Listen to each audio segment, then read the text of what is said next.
contracts and extensions ready. but they got to finish the deal, though. I understand. Get the contracts ready anyway. Okay. We'll see. Gotta go.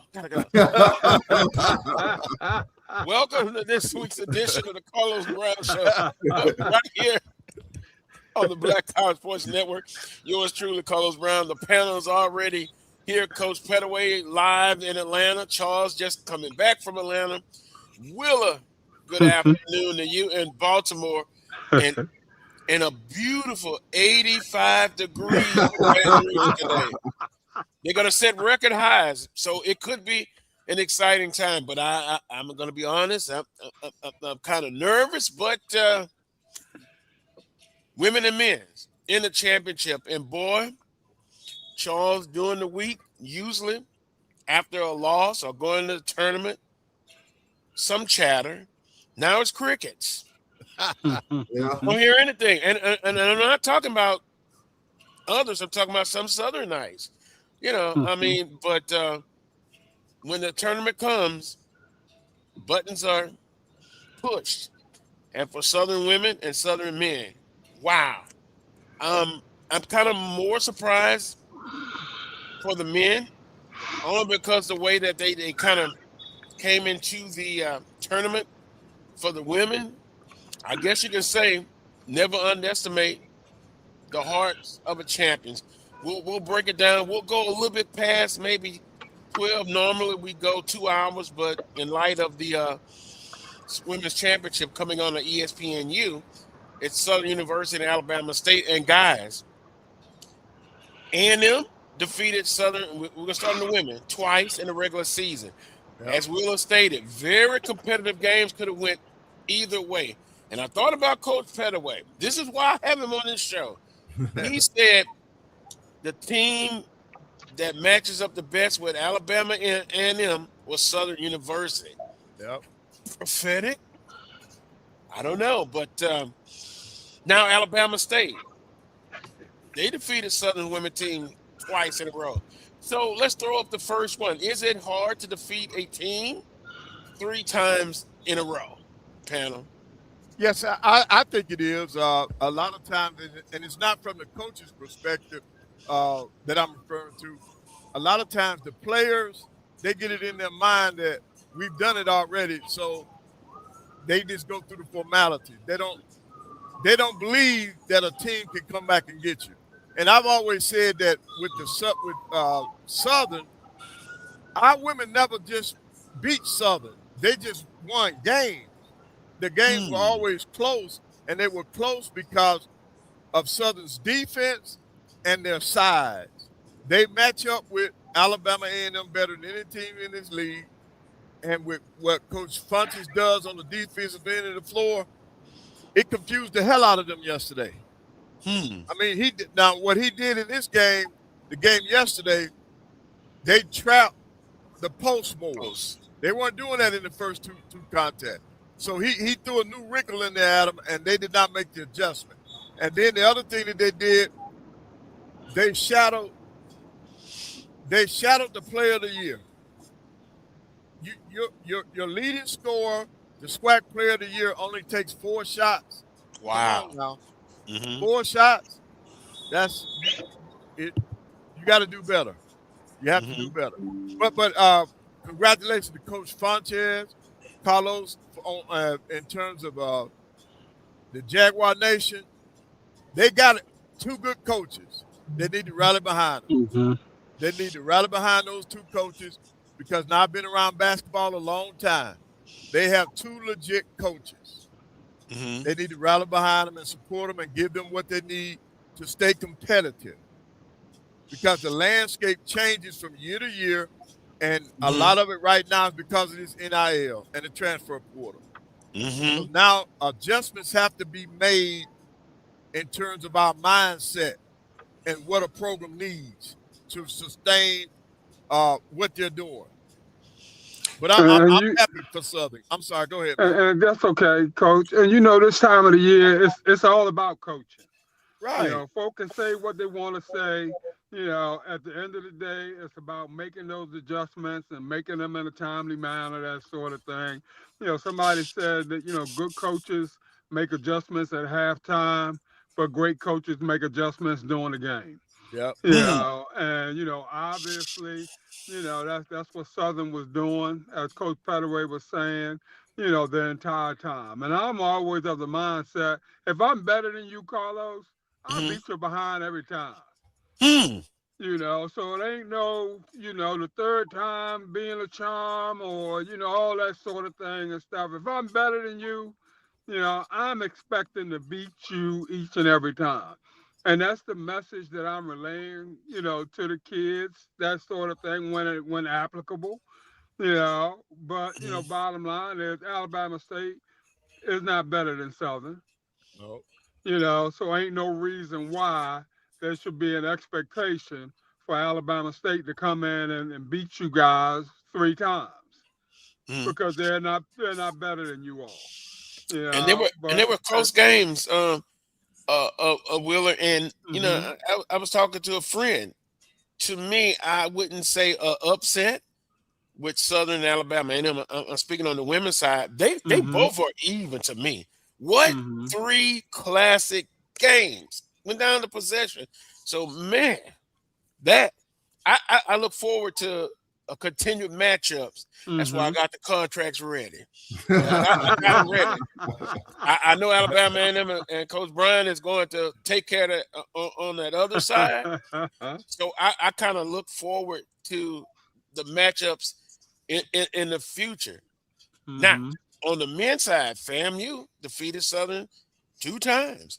And what did we talk about the last couple of weeks? Matchups. And that's why when I made my prediction, I got to eat crow. I had Alabama and them women winning it and FAMU men.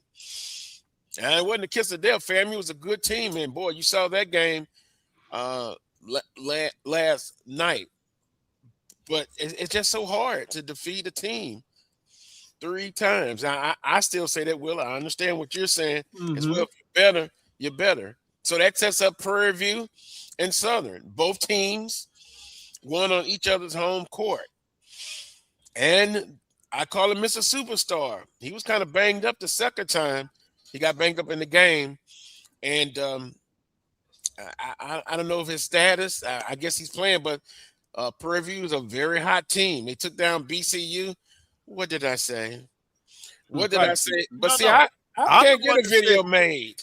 hey, I'm the one that said I didn't think Mm-hmm. Bethune-Cookman could win it without Bradley now. Mm-hmm. And if you look at it, ever since Bradley got hurt, that team showed their vulnerability. Mm-hmm. Ever since he went down, they showed their vulnerability now. Yeah. Now, Coach Petaway, I still think. Now, I get your point. Valid point. They still, because I saw them come in and defeat Southern at the FG Clark Activity Center. Still a good team, but the way they played on the road in the last few games of the season, I saw it happen last year. What Yep. happened? Southern was the #1 men's regular season champ. Boom. First game. Same thing. And these tournaments, boy, all 12 teams, it's been exciting. I'm gonna stay off of that train, Coach, because they've Right. been some exciting games and very competitive. Now, the question will come up: how long will it be 12 teams? We'll have to see about that. Because Charles, I think you've heard some scuttlebutt coming about all 12 teams in the Yeah, tournament. I did talk to the commissioner. We had an interview about it. And the impression that I'm getting is that for right now, we're gonna have 12, but there will be some discussions and some meetings about this as we go forward. If I were to bet some money, I would say that we're gonna have 12 for a few more years. I think that's kind of the impression that I'm getting out of all of this. And I know the pluses and minuses. I know there are people that were at the tournament that cover the SWAC on this social media space that are against it. But the impression I'm getting from the commissioner is that as of right now, 12 is where we're going to be for some time. So we just got to dig into that. And you kind of saw, that bottom 4, they got through the first night like we did. But then you're playing back-to-back nights the teams that won in that bottom bracket, like Valley women, Alcorn men, that second night, 24 hours later, it catches up to you. I don't think we had a team that won back-to-back nights coming out of that bottom bracket. So I think we're going to be at 12. I think they're going to do a sample to see how this works. But I would just say right now, guys, we're going to be at 12 for a little time. I don't think it's going to be a one and done thing. I think they'll take a look at it maybe after next year just to get a sample, because you can't say it was a success or failure after 1 year.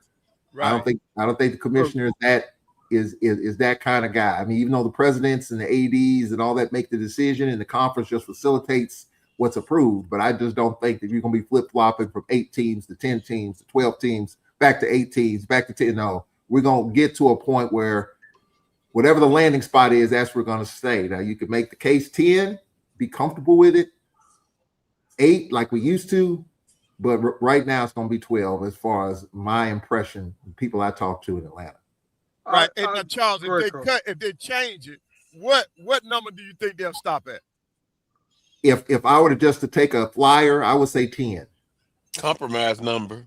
I think it has always been not a financial issue. It's always been a student athlete welfare issue. And anytime you're dealing with student athlete welfare issues, they're going to go the extra mile to make sure, that what it is that they're trying to do, whatever that is to make that a success. And right now, the onus is on every student athlete to be having that same championship experience at the end of the year. And I think that was the major reason why they went to all 12 teams in the first place. So they're going to do everything possible in order to keep that status quo, I think, at least for the next couple years, before they revisit it. Yeah, but as long as it maintains a student welfare issue, you can believe that they're going to do whatever it takes in order to make it happen or make it work. Well, I think I was listening to the ONG Strike Zone, and they made an interesting point. Like Southern played that Thursday, right? The first game. I think they were saying that maybe the number 1 seed should have played that Thursday instead of that Wednesday. I think they were kind of discussing it that way. So I guess I'm saying they probably won't change, but would you think it would be to their advantage to kind of tweak some things, still keep the 12, but they were making a point about Bethune playing. They played that Wednesday, their first game, right? And then the 3rd seed played that Thursday. Coach Fedaway. Right. Yeah, you had the 4, the 5. They all played later than the number 1 seed. So I think they were saying they should switch it. I wouldn't. If I wanted the top 2 seeds, give me Wednesday, Friday, Saturday as compared to Thursday, Friday, Saturday. Give me that. I'll take that any day of the week. Now, if you don't take advantage of it, that's on you. But yeah, on the front end, you get that extra day. But then once you get in it, you're in it 3 straight days. Give me Wednesday, Friday, Saturday, any day. And I think that's the advantage of having that double bye. And I think you're rewarded for that. Now, I will say that we've had this conversation. Coach Kilbert talked about it. Does the double bye help you or hurt you? We had the double bye, and you saw what happened. Bethune had the double bye, and you saw what happened.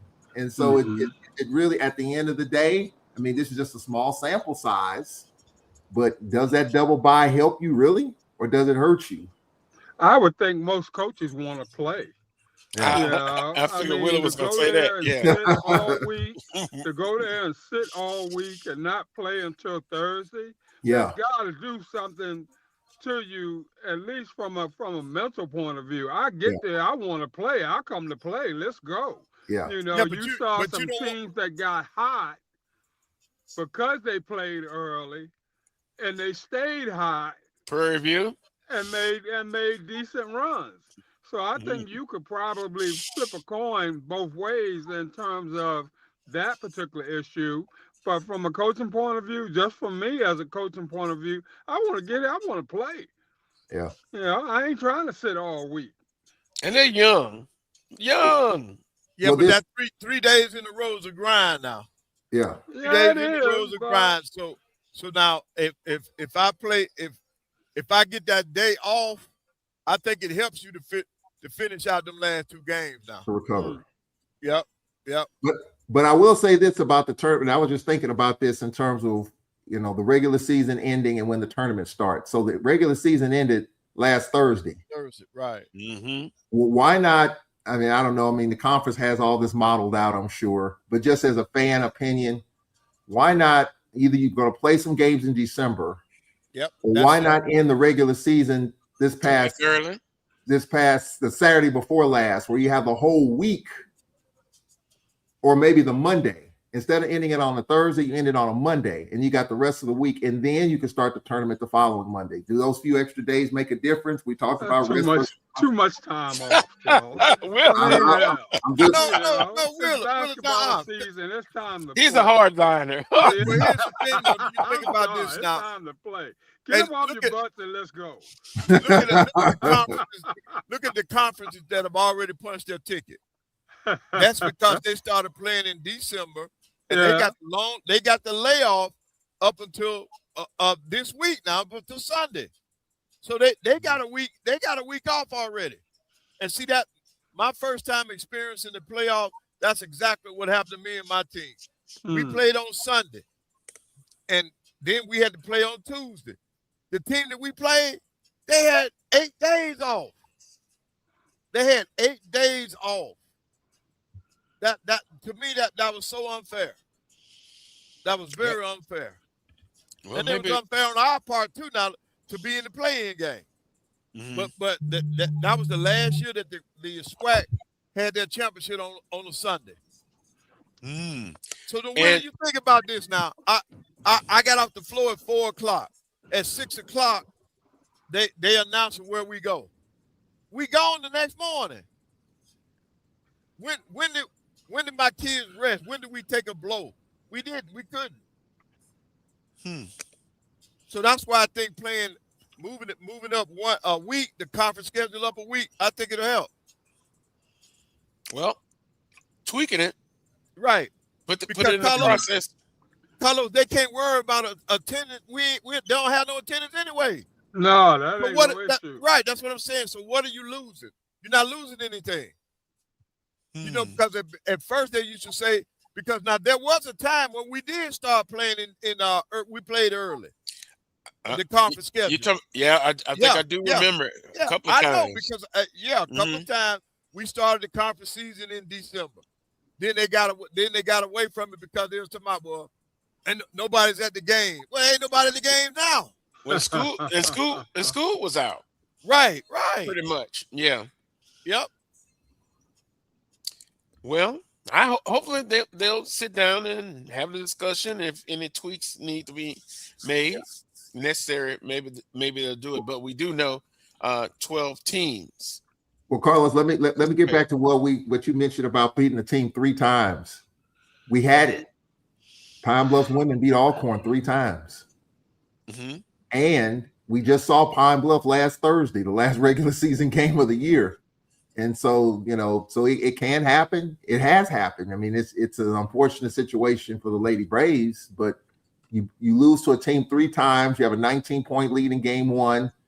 Don't really play well in game 2. You're down 18 the other night in battle, but it can happen if the matchups are tricky. And Pine Bluff was a tricky matchup for us 3 straight meetings. They played that zone. We couldn't get shots. Their post was a problem.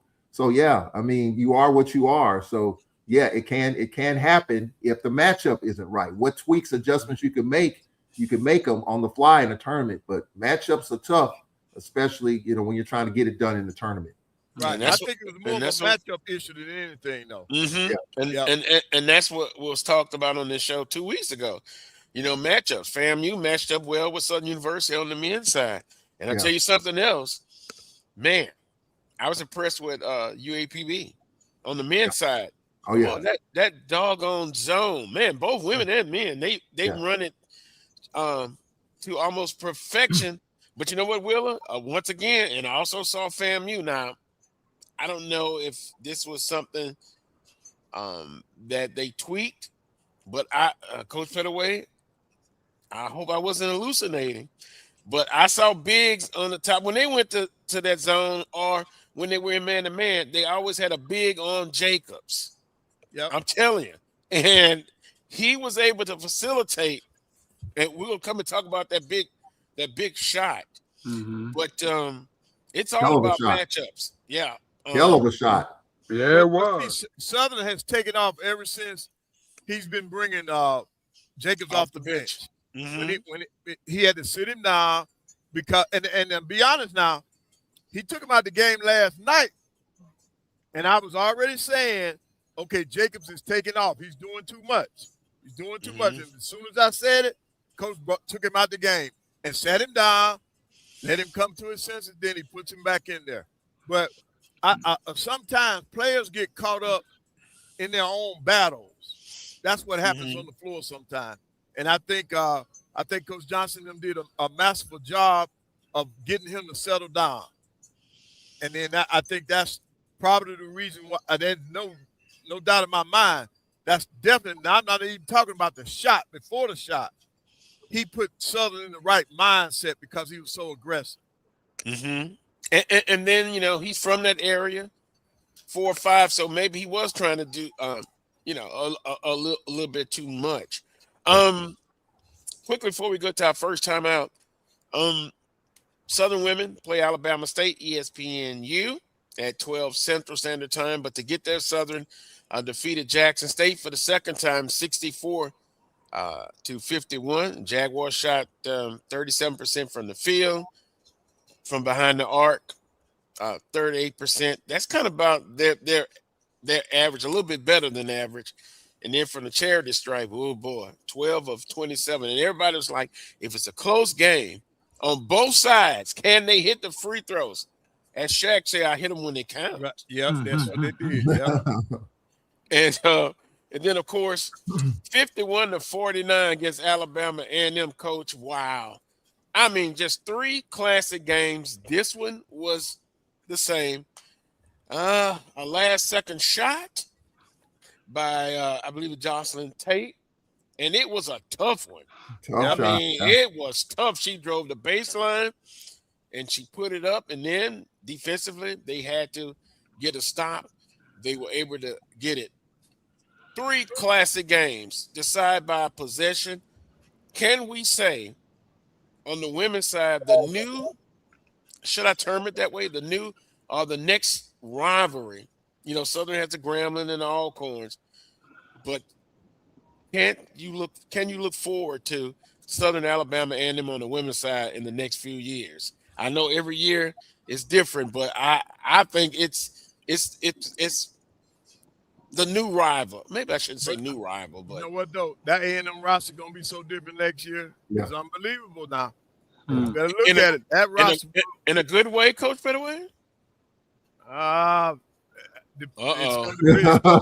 He hesitated. Yeah, it's gonna depend on who you sign now. But I'm serious, they're losing a lot, Carlos. Yeah. They're losing a lot. A lot. So that's why that's why I would pause to say it's gonna be a rivalry. Southern will have more returning players than Alabama A&M. Let's put it that way. Well, I was gonna say the same thing. The previous year, they brought in a lot of transfers, and I have faith in the Diva, Coach Diva. Oh no, it's not about faith. I'm just saying she'll bring them in. The roster will look different. That's what I'm saying. Yeah, yeah. But I still say, Charles, with her at the helm, they're gonna always be in the mix. Oh yeah, I feel that way too. I absolutely feel that way, that they'll be in the mix. I agree with that. That's a true statement, but you got to take advantage of the really good teams that you have in the moment. Yep. Dawn Brown's not gonna have another team like this. It may take her a couple of years to get halfway back there. This was the team. Now we said it last week. We made predictions what number 1 seed was gonna make it, and I had questions about Alabama A&M, and I sent you guys a text. There was a post on Facebook maybe it was good for A&M to drop a couple of those close games. Yep. Down the stretch. And I kind of felt the same way. I mean, they were winning all the close ones, the 50-50 games they were getting. And at some point, the law of averages says you're going to drop one of those. And it just happened to be in the SWAC semifinals. So I kind of felt that. But at the same time, I felt like Bethune had the team to win it all. I was wrong about Bethune-Cookman, very disappointed. And I know some Wildcat fans are angry. I saw one guy, Bethune guy, slam his fist on the table after their men lost. I mean, it was infuriating because they had a lead late and just and Coach Pettaway, you're right. Without Bradley, it definitely was a difference maker for them. And speaking of that, I saved the text. Terrence Neal. I'm gonna call his whole name. He watches the show religiously. He's in Atlanta. He say, "I blame you." Carlo. Oh, the kids are there. Well, not exactly, but yeah, we'll get to EA in a minute. Basically, and he's right, because about 2 or 3 weeks before the tournament, I said I got a strong feeling that it's a good chance that Bethune-Cookman won't make it. I'm telling you, and I referenced it back to last year. And when Southern dropped that first game, and even coming into this year, you had some of the naysayers, Coach Pettaway and Wheeler, talking about that. But now they're quiet. Now, let's say if Southern loses the championship to Prairie View, then I think some of the critics will be back. But absolutely. I'm going to shoo them away. Right. I guarantee you, Carlos, if Southern loses today, there will be folks coming out of the woodwork. Oh, yeah. Because you're taking on a Prairie View team that was kind of halfway left for dead, and you got to give Coach Smith a hell of a lot of credit. His team wasn't supposed to be here. He probably was getting ready to clean out his office right about now, because if they had lost before now, he probably wouldn't be back. He's earned an extension. We talk about that. I think he ought to get a year tacked onto that, or 2, in my opinion. But that's just me. I'm not AD golf, but they're playing with house money all the way around. They're not supposed to be here. Coach got an extension. That program can relax a little bit and breathe. They playing with house money, going into this game with Southern. The pressure is on Southern to finish the deal. They were the 1 seed, got knocked out early. Now they're still top shelf. But now the expectations, as Wheeler Brown says, a well-funded athletic program, expectation is to finish the deal and win some sort of trophy. They did the regular season last year. Now they're trying to win the tournament trophy this year. Well, if Southern wins it, like I said, they gotta finish the deal. Contract and extension is ready. All right. Then that's what happened anyway. If they don't win it, still get it ready. Say Coach Johnson is where he needs to be at this point in time in terms of his tenure at Southern. Yeah. Right. He's built this the right way. He's built it slowly but surely. Yeah. He's taken advantage of most of the successes that he's had. And he's done an excellent job. If he doesn't win it today, he got no qualms with me at all. If I'm his lead administrator, none whatsoever. We're going to look to tack on another year, because I want to keep him in the fold.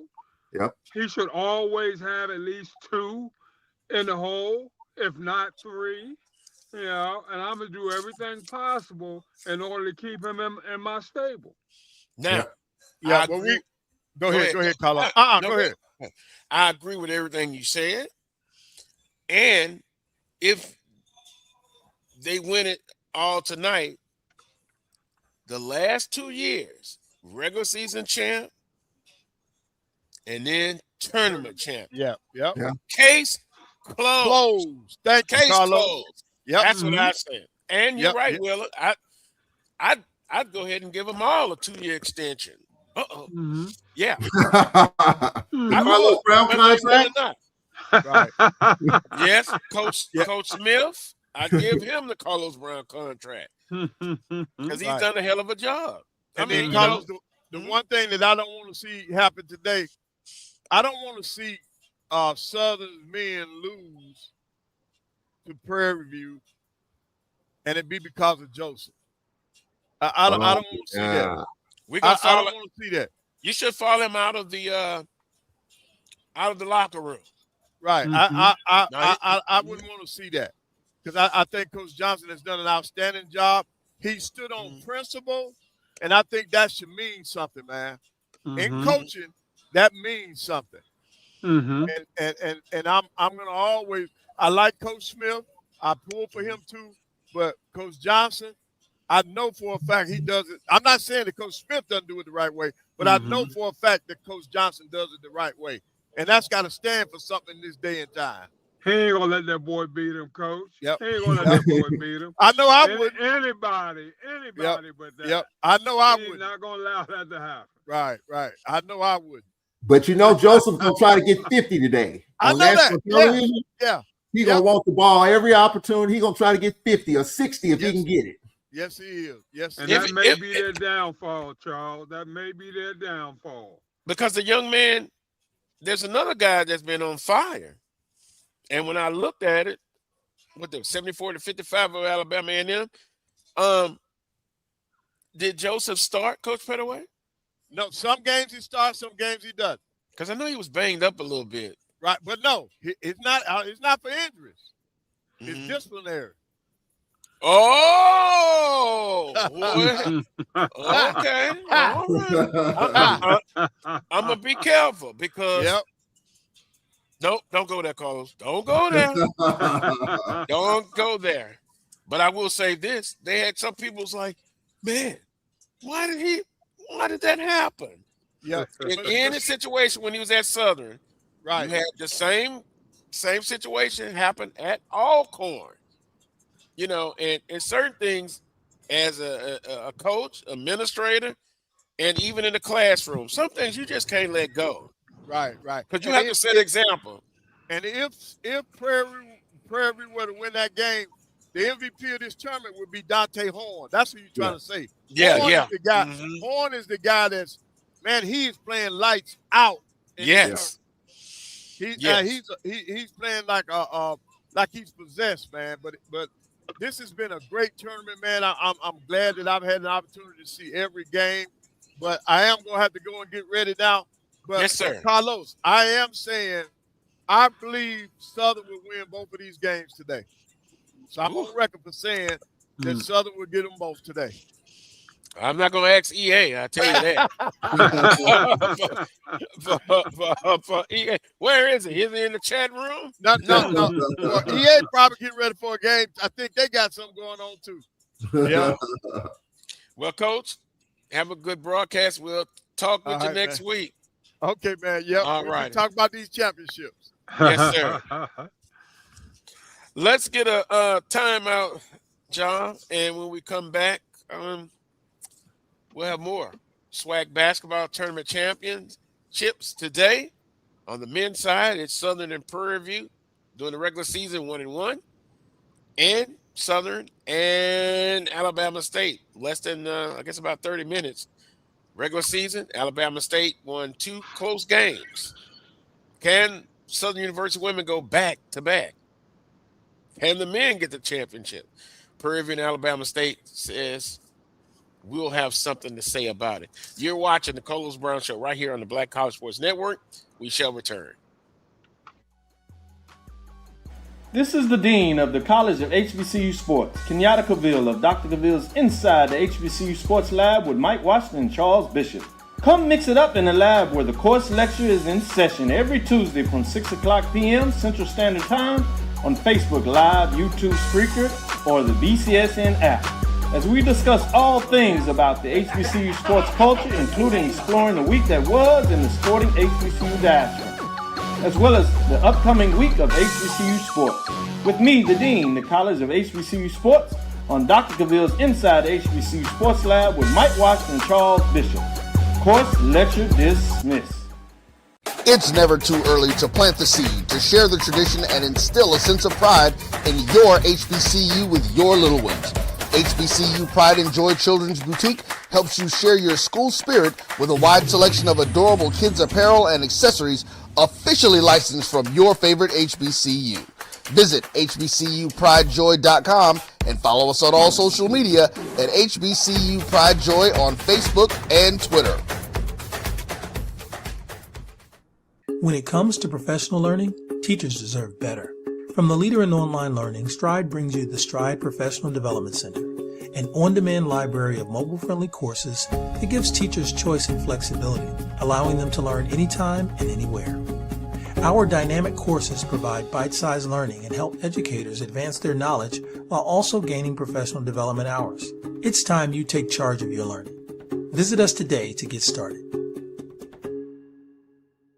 For over 30 years, HBCU Image has been more than just an apparel store. We've been a movement, a statement, a legacy. We celebrate the pride, the purpose, and the culture that make historically black colleges and universities legendary. HBCU Image, a Kenny T's company.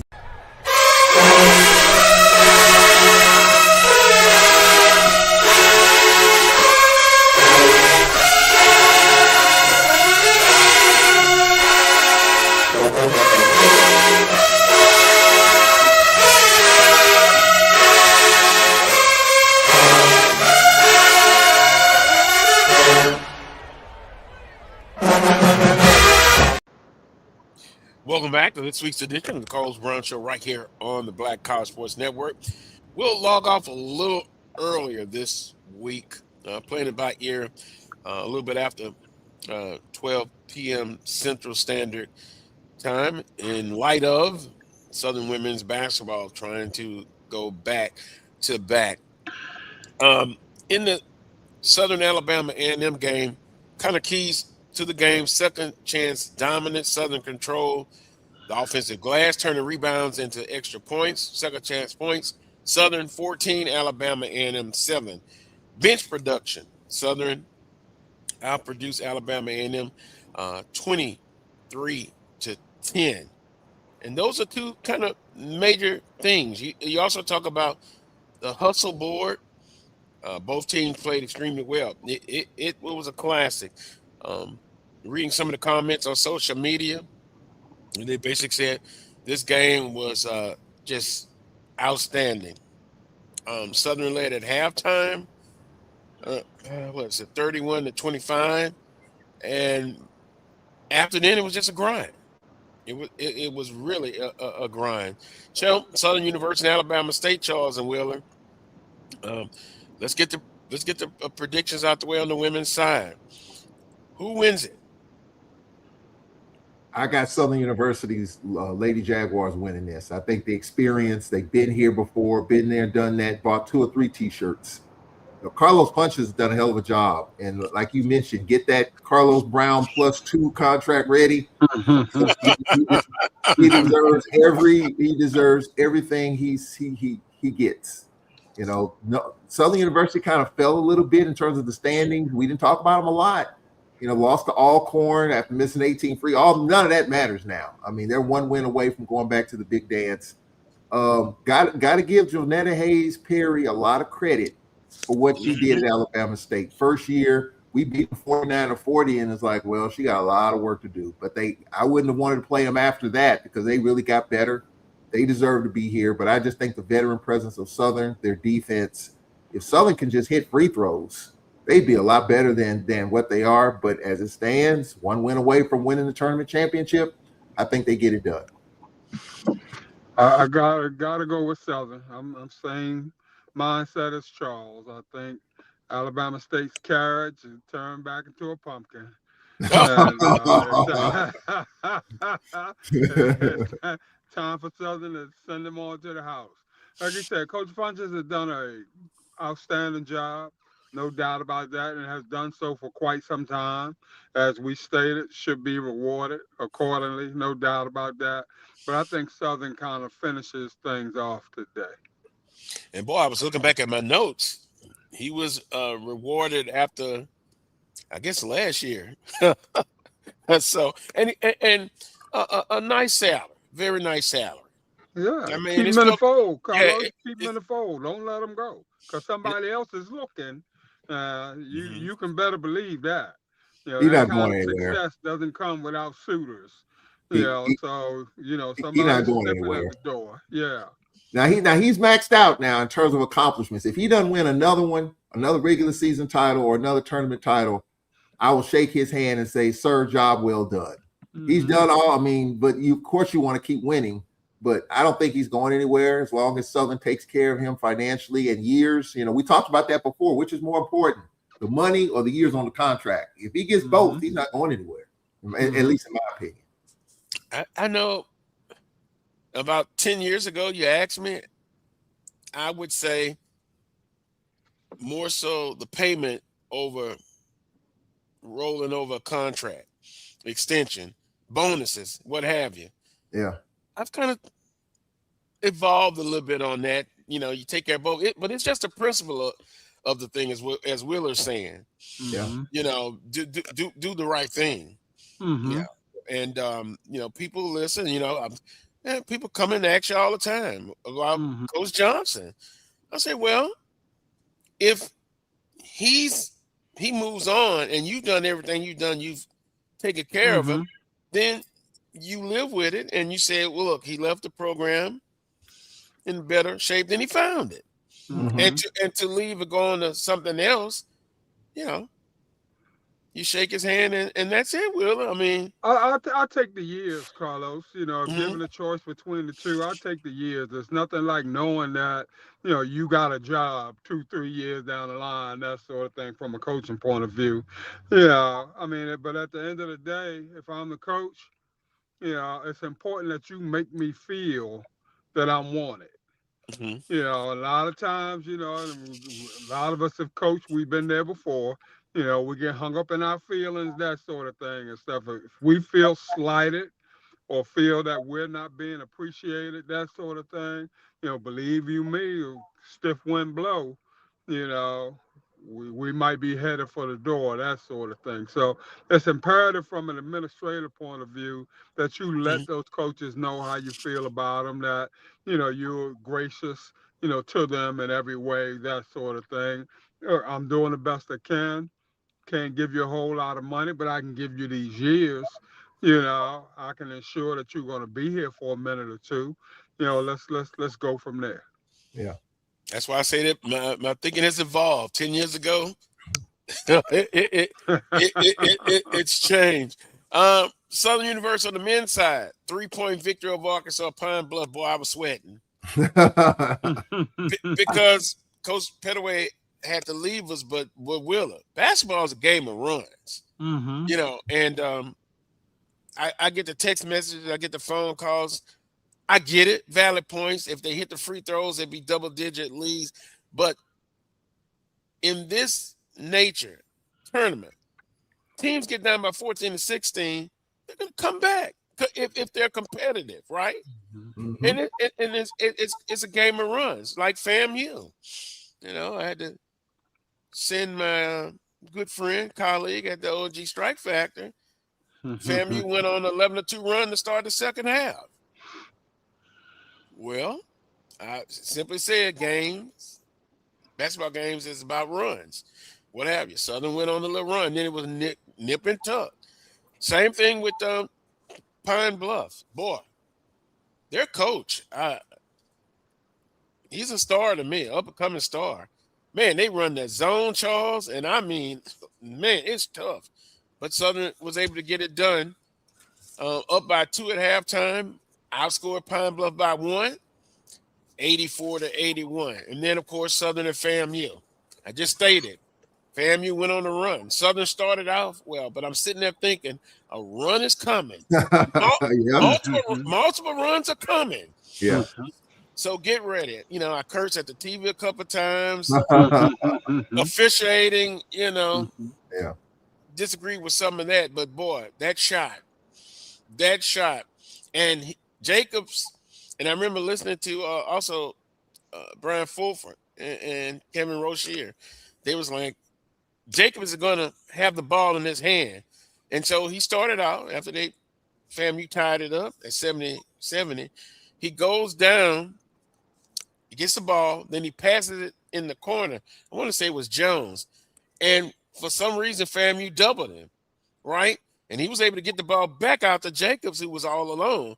Then the FAMU guy ran at him. And sometimes that's not an easy shot, Wheeler, when somebody's flying at you, and he drained it. He drained it, and it was just Heartbreak City. I kind of felt that Pine Bluff would be a challenge. And look, Coach Bozeman, he's had some players the last 2 or 3 years, but just can't get over that hump. I think it's safe to say that Pine Bluff is going to be probably middle of the road, maybe on the ascend if he continues to recruit. That kid Morosini, that guard, is really a great conductor. Like I mentioned last week, they got some scoring, and their roster is going to change, obviously. But I think Bozeman is in a pretty good place where his team is on the ascend. So I knew it was going to be a tough game. I knew it was going to be a tough matchup, but you got to give Southern credit for hitting that big shot in that big moment. And who is this sick? I think he was a post player, but on defense, he was playing covering Jacobs. Yeah. And I saw FAMU do that. Now, I don't know if they normally do that, but I just noticed because Jacob is like maybe 6'2", but he's very solid. Yeah. Well, he's kind of like a DB, but I noticed teams start playing bigger guys on him, which is smart. Yeah. Yeah, I think that's, this is in what has surprised me, Carlos, with this game and all of them. We talked about defense in the tournament. On the men's side, you haven't had that. Southern scoring over 80 points. You got games in the 70s and 80s in some of these men's games. So my theory, or our theory, went out the window. You got some scoring, and if you're a scorer, you're going to score. And so it was some exciting, high-scoring men's games, and the Jaguars were right there on the offensive end. I was kind of worried about Southern offensively. I felt defensively, even all year, that they were okay, but would they be able to manufacture enough points, when teams lock you down? But Southern offensively proved me wrong on that theory. And Wheeler, I think it could be in the 70s, 80s tonight. I mean, I wouldn't be shocked if it's that scoring trend. Taking advantage of opportunities, letting it all hang out.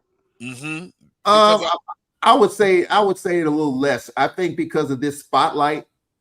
Now, if the game gets unthawed early, I think it's going to be a little lesser score. I would say first team to 70 wins. And just my guess, because in the championship it is, you got teams grinding this thing out a little bit. I think this game's going to slow down because it's for the championship. I'm not going to think it's going to be in the 80s. I would say first team to 70 wins. Well, I know Purview likes to get up and down that court, and I noticed something about Southern and FAMU. When they push the ball, getting the early offense, that helps out.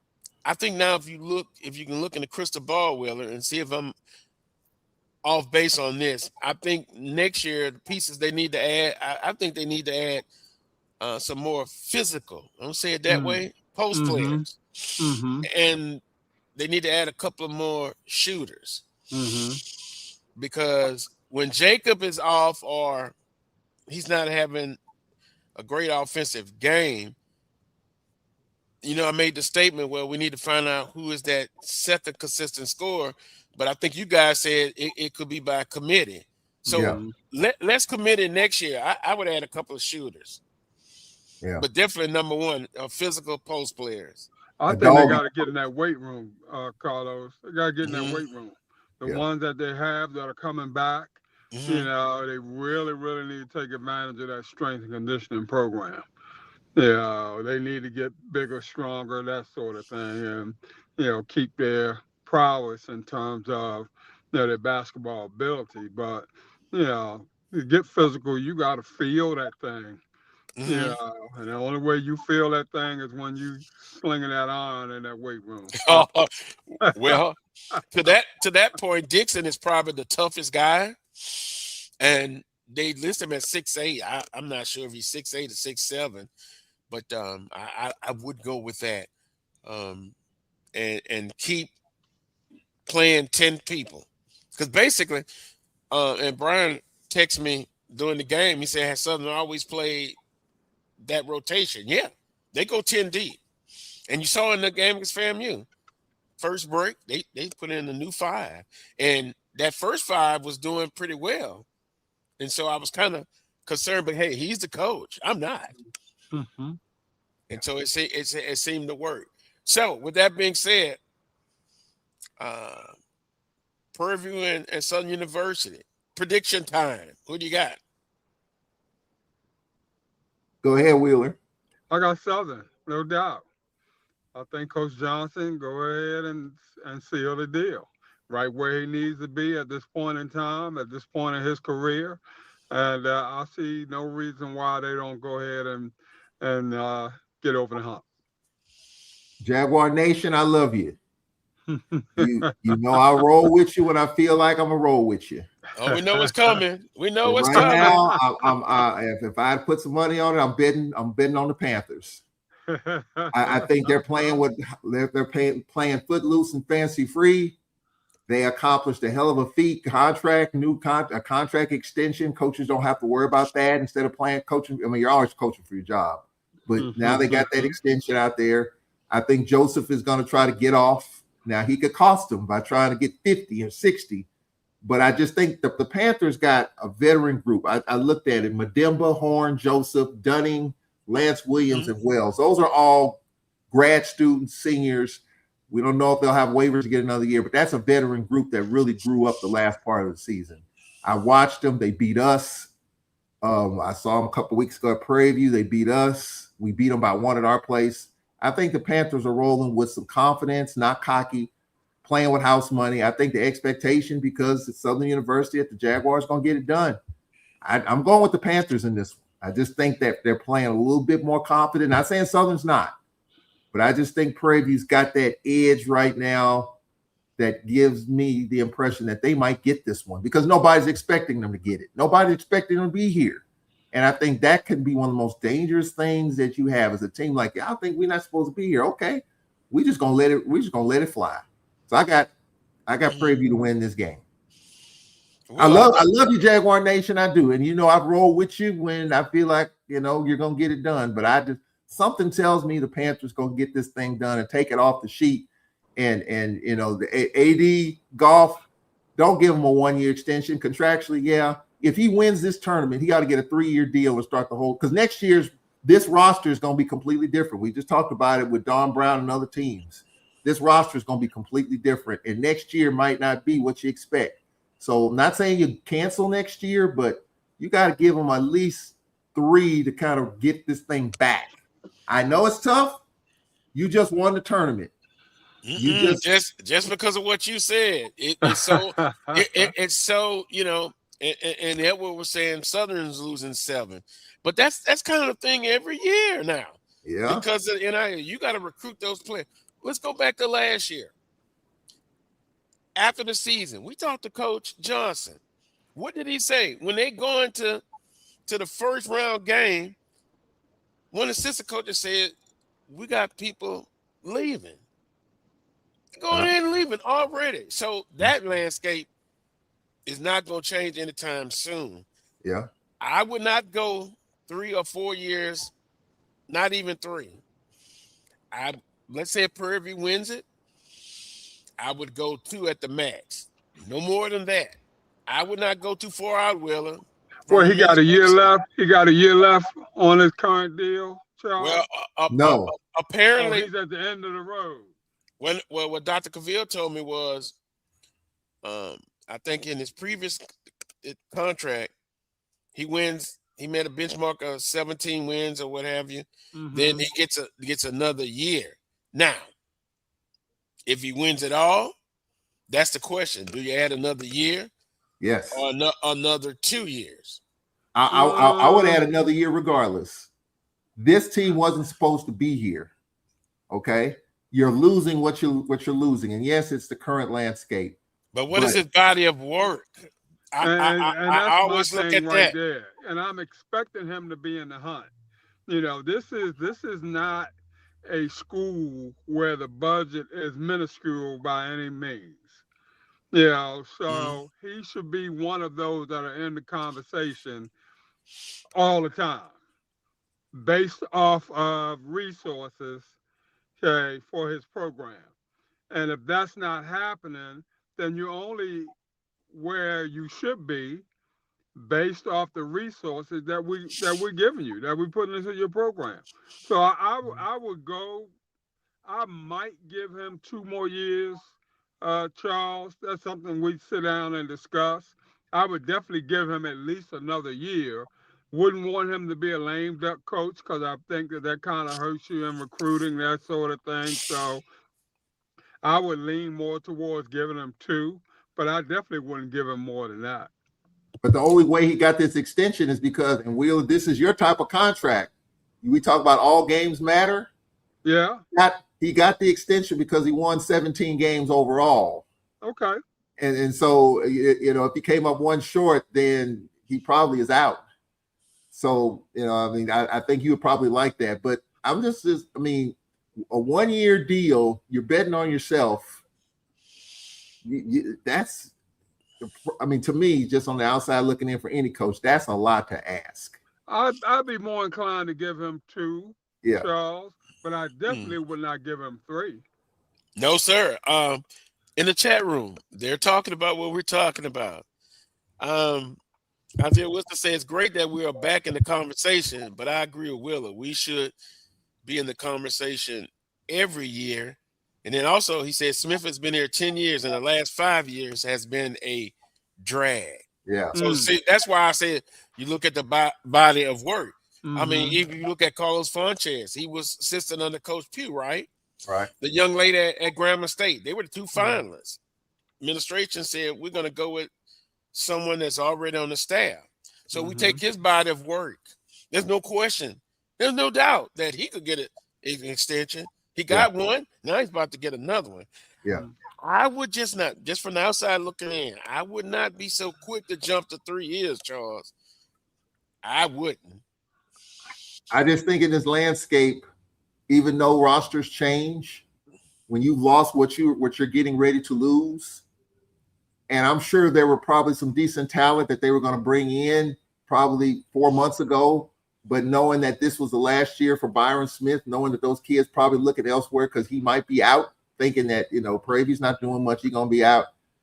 He's going to be kind of starting at ground zero. I think that was going to hurt him either way it went. Charles. Yeah. That was going to hurt him either way it went. So does that, because so knowing like that, said, if he doesn't make a run in the tournament, he was pretty much dead man walking. right. So, he's being propped up now to where maybe he gets another year or 2, so he got a reprieve there. I just think that he's got to make the best of the extension that he gets, whether it be 1 year or 2 years. He got to do the best he can, and he probably looking for an off ramp himself in terms of where that next destination could be. And I wouldn't box myself in, Will. I would leave some flexibility. Yeah, definitely. A 1 year or 2 year at the max, and then if he does well, you can always come in and sweeten the pot a little. Yeah. Charles, it gives me nightmares. After 1 year, you're emotional, you're excited, but remember the body of work. I always bring up Coach Bivry. He'll probably slap me in the face if he sees me. They were very emotional. The year you talked about, 2006, where the men and the women won. They played Duke. They have an outstanding game against Duke. And Southern rolled his contract over.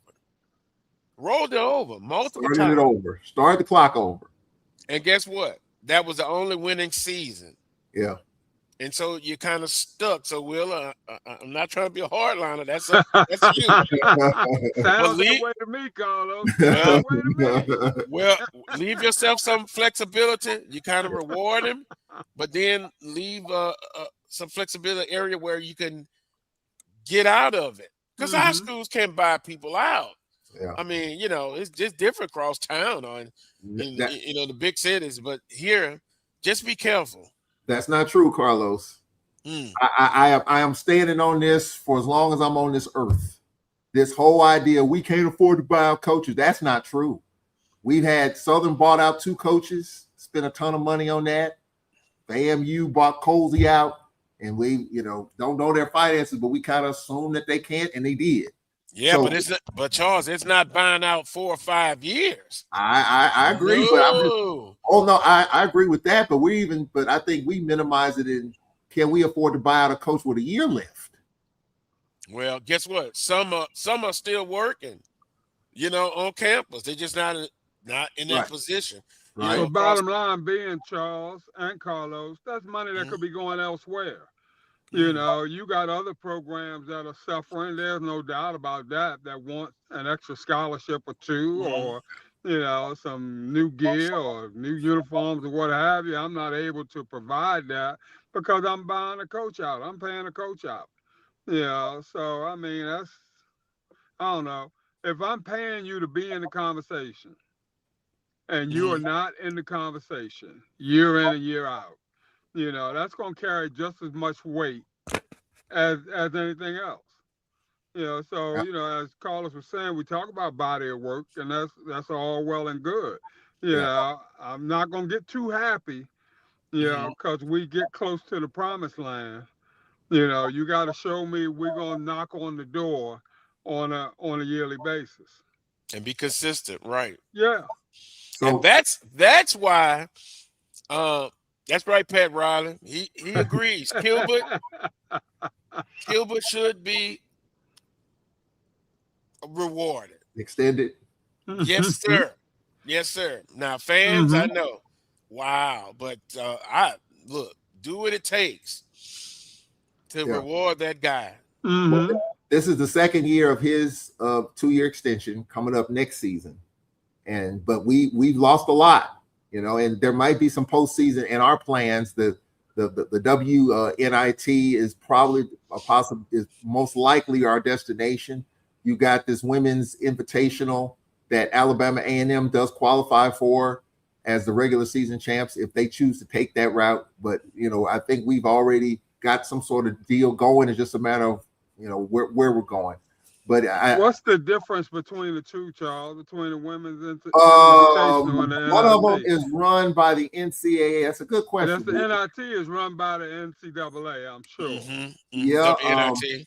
But then that invitational is like a byproduct or what have you, that sort of thing. So I'm the, thinking, given a choice between the two, the WNIT is the more prestigious of the two, and I would want my team leaning that way as opposed to the other way around, yeah. unless there was some significant dollars in play, on the other side. Well, I retweeted and I followed that tournament site there, and so the qualifications are the winner of the SWAC regular season that did not win their postseason. So Alabama A&M qualifies for that. The women's invitational tournament, the WNIT would take the other team, which would be the Lady Braves, but that's still yet to be determined. We'll know in the next 24 hours or so. But I was I told don't early in the understand week, that one yeah. Uh, Because because Alabama A&M is I the regular always season thought that champion. the NIT one was the one for the schools who don't win their tournament but win the regular season. But I yeah, could be wrong. yeah. This is here it is. The women's basketball invitational, 32 teams. The WBIT, the Women's Basketball Invitational Tournament. That's the name of it. And the criteria again is if you won your regular season but didn't win your tournament, you would qualify for the WBIT. So if A&M takes that, that means we most likely would get the WNIT. So I'm kind of preparing myself for some sort of postseason game for the Lady Braves as we finish second in the standings. And See, by the way, guys, I just want to add this about coaching. Bethune-Cookman has let their women's coach go. that was kind of talked about throughout the tournament. I heard it from multiple sources that it was gonna happen. Well, I think we'll end it a little early. I think the game is about to start. Southern University and Alabama State. We've made our predictions. I don't know if the Black College Sports Network, they've done a great job of having updates throughout the tournament. I don't know if they're going to have a post championship segments, but stay tuned to the Black College Sports Network. If they do, I'm sure they will let every one know. It's interesting. We'll pick up that WNIT and WBIT. WNIT would be, to me, the one that I would want to go if you're the regular season champion. And seem like Alcorn would go to the Invitational. Yeah. Well, we'll see. I mean, in the next 24 hours, I just looked at, because Kilbert mentioned this WBIT. So I went and looked it up on X. I followed it, and the criteria is the regular season champ that didn't win the tournament. So A&M would fit that. And he did kind of mention a little bit more of the WNIT. But then I see in the chat group, the NIT, you can kind of forget the men. Our men's going to the NIT. They have tightened up those criteria. We were in it with Bussy 2 years in a row. But they've tightened up the criteria. We got to do better in non-conference to get any sort of NIT consideration. You kind of knew that was coming, and you hate that, because I experienced the NIT for 2 years. It's really good. They've tightened the screws on that one in terms of getting in. We got to do better in non-conference and have that better portfolio for us to get that. And Coach Pettaway was affiliated with I want to say college basketball tournament. I think that's what it's called, but they canceled it, Carlos. That was 2026. Yeah. I followed. I just knew that the other day, and I think I texted that to you guys.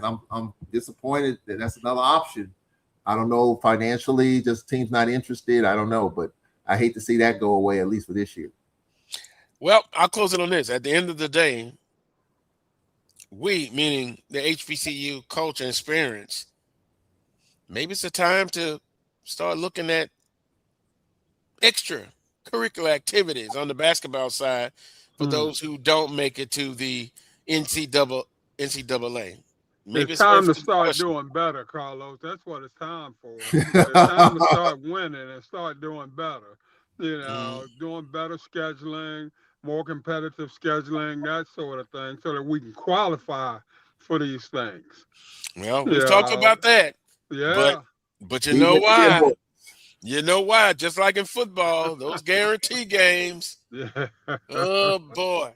Yeah, I think someone said the Jaguars up 4-2. We'll see you next Saturday at 11 a.m. for another edition of the Carlos Brown Show right here on the Black College Sports Network. Until next time, peace and God bless.